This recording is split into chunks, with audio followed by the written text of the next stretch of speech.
ചെറുതെങ്കിലും ഉയർന്ന് വന്ന ഭക്ഷണമൊക്കെയായി ബന്ധപ്പെട്ട പ്രശ്നങ്ങൾ രാവിലെ തന്നെ പരിഹരിക്കപ്പെട്ടിട്ടുണ്ട്. ആ വിഷയങ്ങളിൽ ഒരു പ്രയാസമൊന്നും ഉണ്ടാകില്ല. ഇന്നലെ ഞായറാഴ്ച ആയതുകൊണ്ട് വന്നിരുന്നൊരു ജനക്കൂട്ടമുണ്ട്. അതിൻ്റെ ഒരു കുറവുണ്ടെന്ന് മാത്രമല്ല, കൃത്യമായി നമ്പർ വെച്ച് അകത്തേക്ക് കടത്തേണ്ട ആളുകളെ നിശ്ചയിച്ചതനുസരിച്ച് അതിനുള്ള ആളുകൾ മാത്രമാണ്. ഒരു അന്വേഷണവും അവസാനിപ്പിച്ചിട്ടില്ല, ഒരു സംഘത്തിൻ്റെ തെരച്ചിലും അവസാനിപ്പിച്ചിട്ടില്ല.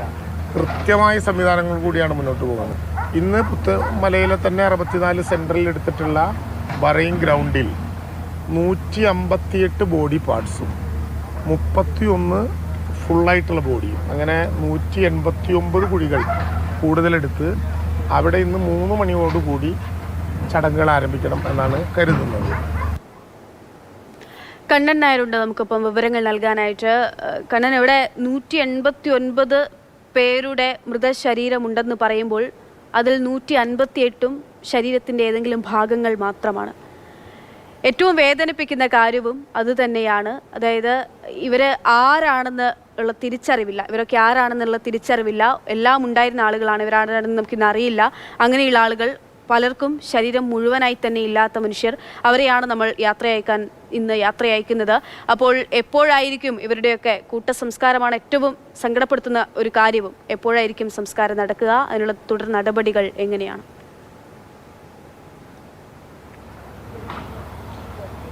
അക്ഷയ, കഴിഞ്ഞ തിങ്കളാഴ്ച ഉച്ചയ്ക്ക് പുലർച്ചെ 1:30 വരെ മേൽവിലാസമുണ്ടായിരുന്ന ആൾക്കാരാണ് ഇന്ന് അജ്ഞാതരായി മണ്ണിലേക്ക് അടിയാൻ പോകുന്നത്. ഇന്ന് വൈകിട്ട് 3 മണിയോടുകൂടി 31 പേരുടെ ഭൗതിക ശരീരം, പൂർണ്ണമായും ഭൗതിക ശരീരം ലഭിച്ച ആൾക്കാരുടെ സംസ്കാരം നടക്കും. ഒപ്പം തന്നെ 158 ശരീരഭാഗങ്ങൾ ലഭിച്ചിട്ടുണ്ട്.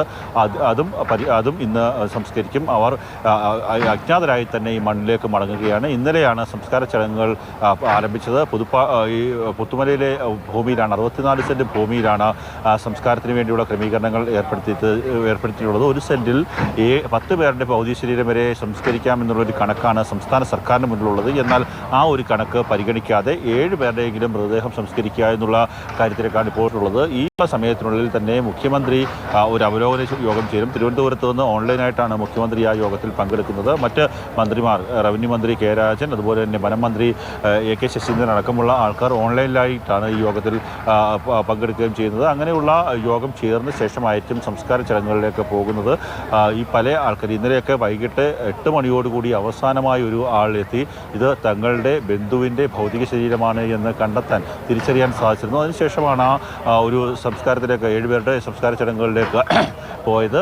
ഇന്നും ഉച്ചയ്ക്ക് ശേഷം വരെ ഏതാണ്ട് 3 മണി വരെ ആൾക്കാർക്ക് എത്തി അവരുടെ ആരുടെയെങ്കിലും അടുത്ത ബന്ധുക്കളാണോ ഇത് എന്ന് തിരിച്ചറിയാനുള്ള അവസരമുണ്ട്. സാധാരണ ഒരു 72 മണിക്കൂർ കഴിഞ്ഞു കഴിഞ്ഞാൽ ഈ മൃതദേഹങ്ങൾ അജ്ഞാത മൃതദേഹമായി കരുതി അവയെ സംസ്കരിക്കാവുന്നുള്ള ഒരു നിയമമുണ്ട്. എന്നാൽ ആ നിയമം പാലിക്കാതെ പരമാവധി ആരെങ്കിലും എത്തുകയാണെങ്കിൽ അവരുടെ ബന്ധുക്കൾക്ക് അവരുടെ ഈ മരിച്ച ആൾക്കാരുടെ ശരീരഭാഗമെങ്കിലും കൈമാറാനുള്ള ഒരു ശ്രമത്തിലാണ് സർക്കാർ ഉള്ളത്. 180 പേരുടെ ഭൗതിക ശരീരമായി അവസാനം ഈ സംസ്കാരം കൂടി കഴിഞ്ഞു കഴിഞ്ഞാൽ 180 പേരുടെ ഭൗതിക ശരീരമായി അവരുടെ കാണാനുള്ളവരുടെ എണ്ണം കുറയും എന്നാണ് മന്ത്രി പറഞ്ഞിട്ടുള്ളത്.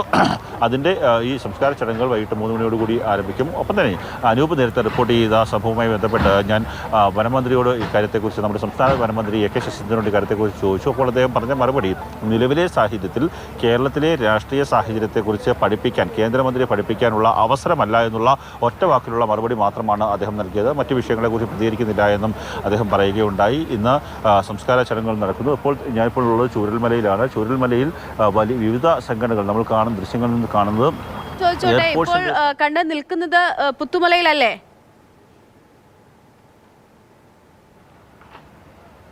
അക്ഷയ, ഇത് പുത്തുമലയല്ല, ഇത് ചൂരൽമലയാണ്. ചൂരൽമലയിലാണ് ഞാനിപ്പോൾ ഉള്ളത്. ചൂരൽമലയിൽ ഇവിടെ തിരച്ചിൽ തുടരുകയാണ്. ഈ തിരച്ചിൽ സർക്കാർ തിരച്ചിൽ അവസാനിപ്പിക്കുന്നു എന്ന ചില തരത്തിലുള്ള ഈ സമൂഹ മാധ്യമ പ്രചരണങ്ങളുണ്ടായിരുന്നു. എന്നാൽ അതൊന്നും തന്നെ വിലക്കെടുക്കേണ്ട കാര്യമില്ല.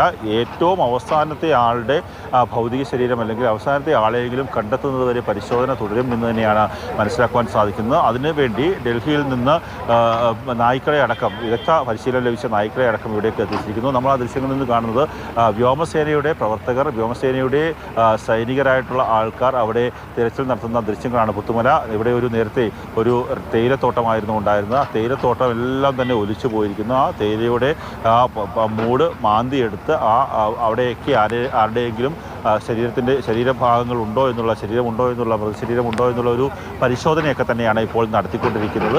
അങ്ങനെയുള്ള പരിശോധന ഇനി എത്ര നാൾ വേണമെങ്കിലും അവസാനത്തെ ആളെ കണ്ടെത്തുന്നത് വരെ പരിശോധന തുടരുമെന്ന് തന്നെയാണ് റവന്യൂ മന്ത്രിയും വനമന്ത്രിയും അറിയിച്ചിരിക്കുന്നത്. മറ്റുള്ള പ്രചരണങ്ങളെല്ലാം അടിസ്ഥാനരഹിതമാണ്. അങ്ങനെയുള്ള പ്രചരണങ്ങളുടെ പേരിൽ അത് മുഖവലിക്കെടുക്കാതെ സർക്കാരിൻ്റെ കാര്യങ്ങൾ തന്നെ നിരീക്ഷിച്ചു പോകണമെന്നുള്ളൊരു അഭ്യർത്ഥന കൂടി മന്ത്രിമാർ നടത്തുകയുണ്ടായി. അതുതന്നെയായാലും ഇന്ന് വൈകിട്ട് 3 മണിയോടുകൂടിയാണ് സംസ്കാര ചടങ്ങുകൾ പുത്തുമലയിൽ നടക്കുക. പുത്തുമലയിലേക്ക് പോകുന്ന ഇന്നലെ സംസ്കാരം നടന്ന ഒരു പ്രദേശം എന്ന് പറയുന്നത് ഒരു ചെറിയ വഴിയാണ്. ഒരു ആംബുലൻസിന് മാത്രം ഒരു സമയം കടന്നു പോകാൻ സാധിക്കുന്ന ഒരു വഴിയാണ്. മാത്രമല്ല അവിടെ ചെന്ന് വാഹനം തിരിഞ്ഞ് വരുന്നതിനുള്ള ബുദ്ധിമുട്ടുണ്ട്. റോഡ് അരികിലൊന്നും വാഹനം പാർക്ക് ചെയ്യാൻ സാധിക്കില്ല. അതുകൊണ്ട് തന്നെ പരമാവധി നിയന്ത്രണം ഏർപ്പെടുത്തിക്കൊണ്ട് ഓരോ സമയം ആ റോഡ് സൈഡിൽ ആദ്യം ആംബുലൻസിൽ ഈ മൃതദേഹങ്ങൾ കൊണ്ടുവന്ന ശേഷം ആദ്യം ശരീരഭാഗങ്ങൾ പൂർണ്ണമായുള്ള മൃതദേഹങ്ങൾ സംസ്കരിക്കും. അതിനുശേഷമായിരിക്കും ശരീരഭാഗങ്ങൾ മാത്രമുള്ള 158 ശരീരഭാഗങ്ങൾ സംസ്കരിക്കുക. ഇപ്പോഴത്തെ ഒരു കണക്കനുസരിച്ച് ഒരു സമയത്ത് ഏതാണ്ട് 20 വരെ ഒരു ഭൗതിക ശരീരങ്ങൾ സർവ്വമത പ്രാർത്ഥനയ്ക്ക് ശേഷം സംസ്കരിക്കാൻ സാധിക്കും എന്നുള്ളതാണ് മന്ത്രിയുടെ വിലയിരുത്തൽ. അതായത് 31 മൃതദേഹങ്ങൾ 2 ഘട്ടമായി സംസ്കരിക്കാൻ സാധിക്കും. അതിനുശേഷം ഏതാണ്ട് 30 മുതൽ 40 ശരീരഭാഗങ്ങൾ വരെ സംസ്കരിക്കുക എന്നുള്ള ഒരു ഘട്ടത്തിൽ സംസ്കരിക്കുക എന്നുള്ളതാണ്. അങ്ങനെ വരുമ്പോൾ 6 or 7 തവണയായി 7 ഘട്ടങ്ങളായി മൃതദേഹങ്ങളും അവയുടെ ഭാഗങ്ങളും സംസ്കരിക്കുക എന്നുള്ള ഒരു തീരുമാനത്തിലേക്കാകും ഇപ്പോൾ സർക്കാർ എത്താൻ പോകുക എന്നുള്ളതാണ് നമുക്ക് മന്ത്രിയുടെ വാക്കുകളിൽ നിന്ന് മനസ്സിലാക്കുവാൻ സാധിക്കുന്നത്. നിലവിൽ ഇപ്പോൾ പുത്തുമലയിൽ അതിനുവേണ്ടിയുള്ള ഒരുക്കങ്ങൾ ക്രമീകരിച്ചിരിക്കുന്നു. ഇന്നലെ ഏതാണ്ട് 37 പേരുടെ മൃതദേഹം സംസ്കരിക്കാൻ വേണ്ടിയുള്ള ഒരു കുഴികളാണ് എടുത്തിരുന്നത്. എന്നാൽ ഇന്ന് കൂടുതൽ കുഴികൾ ആഴത്തിലെടുത്ത് അത് സംസ്കരിക്കാൻ വേണ്ടിയാണ്. ഇതിലെടുത്ത് പറയേണ്ട ഒരു കാര്യം, ഈ മൃതദേഹ ഭാഗങ്ങളാണെങ്കിൽ പോലും അത് കൃത്യമായി അതിൻ്റെ DNA സാമ്പിൾ എടുക്കുന്നുണ്ട്. പല്ലിൻ്റെയും DNAയുടെയും സാമ്പിളുകൾ ശേഖരിക്കുന്നുണ്ട്. അത് എവിടെയൊക്കെയാണ് ആരുടെയൊക്കെയാണ് എന്ന് കൃത്യമായി രേഖപ്പെടുത്തുന്നുണ്ട്. അതിനുശേഷം സംസ്കരിക്കുന്ന ഭാഗം കൃത്യമായി രേഖപ്പെടുത്തുന്നുണ്ട്. അങ്ങനെ പിന്നീട് ഏതെങ്കിലും തരത്തിൽ ഈ വ്യക്തികളുടെ തിരിച്ചറിയുന്ന സമയത്ത് അവരുടെ ബന്ധുക്കൾക്ക് വന്ന് ആ പ്രദേശം ഒന്ന് കാണണമെങ്കിൽ, ഒരു അന്തിമ ഉപചാരം അർപ്പിക്കണമെങ്കിൽ അതിനുവേണ്ടിയുള്ള ഒരു മുന്നൊരുക്കം എന്നുള്ള നിലയിലാണ് ഈ പറയുന്ന DNA-യും അതുപോലെ തന്നെ പല്ലിൻ്റെ സാമ്പിളുകളും ഒപ്പം തന്നെ ഇവരുടെ വിവരങ്ങളൊക്കെ തന്നെ ശേഖരിച്ച് വെക്കുന്നത്. എന്തുതന്നെയായാലും ഇന്ന് വൈകിട്ട് 3 മണിയോടുകൂടി ഒരാഴ്ച മുമ്പ് വരെ കൃത്യമായ മേൽവിലാസം ഉണ്ടായിരുന്നവർ, വീടുണ്ടായിരുന്നവർ, സാമ്പത്തികമായി മികച്ച രീതിയിൽ ജീവിച്ചിരുന്നവർ, ഒപ്പം തന്നെ ഒരു മികച്ച ജോലികളൊക്കെ ഉണ്ടായിരുന്ന ആൾക്കാർ, അവരൊക്കെ തന്നെ ഇന്ന് ചുരൽമലയിൽ നിന്നാണ് വിവരങ്ങൾ നൽകുന്നത്. ചുരൽമലയിലൊക്കെ ഇപ്പോഴും തെരച്ചിൽ അവിടെ തുടരുകയാണ്.